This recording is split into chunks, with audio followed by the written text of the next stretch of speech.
আমি মাইদুল বলছি ঢাকা দোহার থেকে। আমি যে ঘটনাটি শেয়ার করব সেটি ঘটেছিল আমার দাদার বাবাদের বাড়িতে। আমার দাদাদের বাড়ি বরিশালে, কিন্তু বরিশালের কোন এলাকায় আমি সঠিক বলতে পারবো না, কারণ কখনো যাওয়া হয়নি। আমার বাবা ঢাকা দোহার জায়গা কিনে এখানেই বাড়ি করে, এরপর থেকে আমাদের এখানেই থাকা হয়।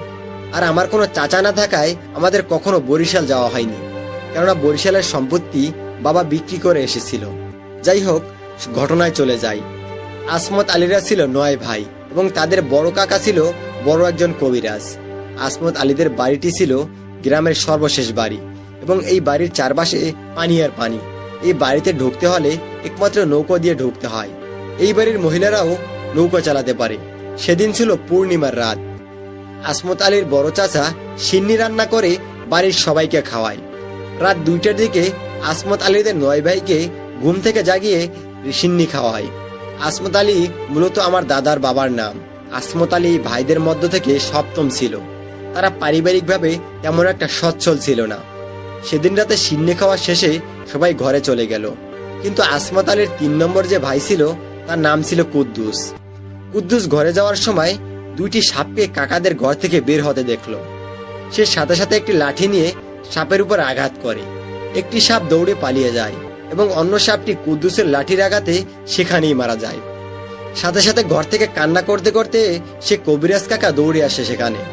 সাপটিকে হাতে নিয়ে খুব কান্নাকাটি শুরু করে এবং বলতে থাকে, কুদ্দুস তুই এটা কি করলি, কুদ্দুস তুই এটা কি করলি। কুদ্দুস বলে, কাকা একটি সাপই তো মেরেছি, তাতে এত কান্নাকাটির কি আছে। অন্য আরেকটি সাপ ছিল, কিন্তু পালিয়ে গিয়েছে। আপনি সাপের মুখ বেঁধে দেন, কেননা ওই সাপের গায়ে আঘাত লাগতে পারে। কিন্তু কবিরাজ কাকা বলে, এই সাপের মুখ বাঁধা যায় না, এরা সাপ নয়, এরা মনসা। কুদ্দুস তুই এটা কি করলি, কুদ্দুস এটা তুই কি করলি। এই বলতে বলতে মৃত সাপকে নিয়ে কাকা ঘরে চলে যায়। কুদ্দুস নিজের মতো করে ঘরে গিয়ে ঘুমিয়ে পড়ে। সেই কবিরাজ কাকা সেই রাতেই আসমাত ও তার ছোট ভাইকে নিয়ে বাড়ি ছেড়ে চলে যায়। যেহেতু আসমাদের বাবা মা ছিল না, তারা ইন্তেকাল করেছে, আর কবিরাজ কাকার কোনো সন্তান ছিল না।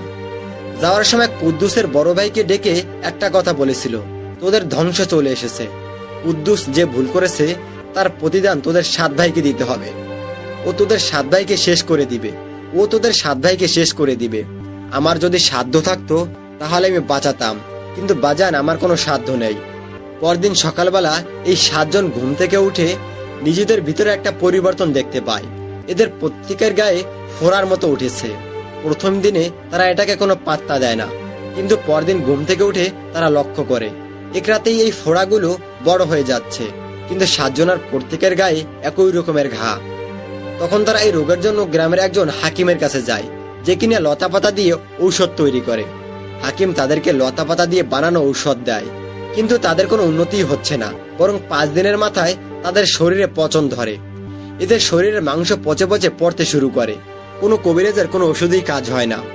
তবে শুধুমাত্র কুদ্দুসের শরীরে পোকা ধরে এবং বাকিদের শরীরের মাংস পচে গলে পড়তে শুরু করে। এভাবে প্রায় 10 দিন পর্যন্ত তারা মৃত্যুর সাথে পাঞ্জা লড়ে। এই বাড়ি থেকে সবসময় এই 7 ভাইয়ের চিৎকার ও আর্তনাদ শুনতে পাওয়া যেত। তাদের এই রোগ দেখে আশপাশের বাড়ির লোকেরা এই বাড়িতে আসা বন্ধ করে দেয়। এই বাড়িতে শুধুমাত্র এই 7 ভাই ও কুদ্দুসের চাচি ছিল, যে কিনা কবিরাজের স্ত্রী। সে কোনো মতে রান্না করে ওদের খাবার দিয়ে আসতো, কিন্তু ওরা শরীরের যন্ত্রণায় খেতে পারতো না, শুধু চিল্লাপাল্লা করত। 11 দিন পরে মাগরিবের আজানের পর গ্রামে বৃষ্টি শুরু হয়। হঠাৎ কুদ্দুসদের ঘর থেকে আর চিৎকার আর্তনাদ শুনতে পাওয়া যায় না। বৃষ্টি কমে গেলে কুদ্দুসের চাচি ওদের ঘরে যায়, কিন্তু ওদের ঘরে গিয়ে দেখতে পায় ওরা 7 ভাই মৃত অবস্থায় পড়ে আছে। ওদের শরীর থেকে মাংস খসে খসে বিছানায় লেগে আছে এবং শরীরের পানি দ্বারা বিছানা ভিজে গিয়েছে। এই রাতের বেলা একজন মহিলা এই 7 লাশকে নিয়ে কি করতে পারবে? সে দ্রুত গ্রামের অন্য মাথায় কুদ্দুসের ফুফুর বাড়িতে চলে যায় এবং তার ফুফাতো ভাই আদিলকে ঘটনা জানায়।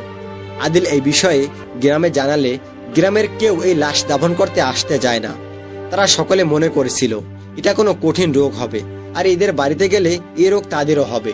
অসহায় হয়ে আদিল মামিকে সাথে করে নিয়ে কুদ্দুসের বাড়িতে চলে যায়। সে একা একাই বাড়ির বাঁশধারের কাছে মাটি খুঁড়ে এক কবরে 7 জনকেই তাদের বিছানা সহ দাফন করে দেয়। এদের দাফন করে দেওয়ার সাথে সাথেই প্রচন্ড রকমের বৃষ্টি শুরু হয়। কুদ্দুসের ফুফাতো ভাই আদিল এই 7 জনকে দাফন করে বৃষ্টির মাঝেই দৌড়তে দৌড়তে গ্রামের অন্য মাথায় নিজ বাড়িতে চলে যায়। বাড়িতে গিয়ে সে বিছানায় ফিট হয়ে পড়ে, কেননা এই ধরনের পচা গলা 7টি লাশ, তাও একা মানুষ দাফন করা কতটা ভয়ের একবার ভেবেই দেখুন। সে রাতে নাকি সকাল হওয়া পর্যন্ত বৃষ্টি হয়েছিল, আর সে কবিরাজের স্ত্রী কুদ্দুসের কাকি সারাত বাড়িতে একাই ছিল। দর্শক একবার ভেবে দেখুন তো, কিছুক্ষণ আগেই 7টি পচা গলা লাশ দাফন করা হলো, এবং এই বাড়িতে একমাত্র আপনিই আছেন, আর প্রচন্ড রকমের বৃষ্টি হচ্ছে, কেমন অনুভূতি হবে? বাড়িতে গিয়ে আদিল জ্বরে আক্রান্ত হয়ে পড়ে, কিন্তু 3 দিন পরে জ্বর আক্রান্ত হয়েই আদিল মারা যায়।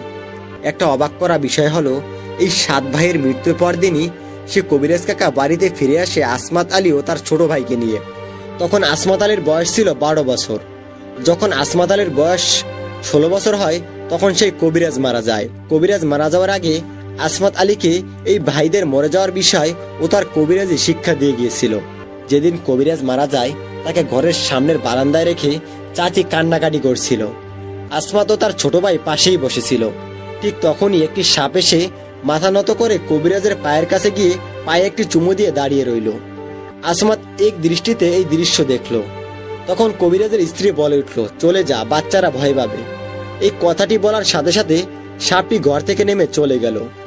যতদিন আসমাত আলী বেঁচে ছিল, প্রতি পূর্ণিমায় সে বাড়িতে সিন্নি রান্না করে সকলকে খাইয়ে দিত, এবং গরুর দুধ এবং কি কি যেন ঘরের নির্দিষ্ট একটি জায়গায় রেখে দিত। সকালবেলা সেখানে গেলে সে গরুর দুধ এবং সেই খাবারগুলো সেখানে পাওয়া যেত না। মনসা এসে নাকি সেগুলো খেয়ে যেত। আসমাত আলীও একজন ভালো কবিরাজ ছিল, কিন্তু সে তার কোনো ছেলে মেয়েকে এই কবিরাজের শিক্ষা দিয়ে যায়নি। একটা কথা লিখতে ভুলে গিয়েছি, আসমাত আলীর চাচার কোনো সন্তান ছিল না, তাই সে আসমাত আলীকেই কবিরাজের শিক্ষা দিয়ে গিয়েছিল। এই ছিল আমার জানা একটি সত্য ঘটনা। দর্শক, আশা করি ঘটনাটি আপনাদের ভালো লেগেছে। এখনো যদি আমাদের চ্যানেলটি সাবস্ক্রাইব করে না থাকেন, তাহলে এখনই সাবস্ক্রাইব করে ফেলুন।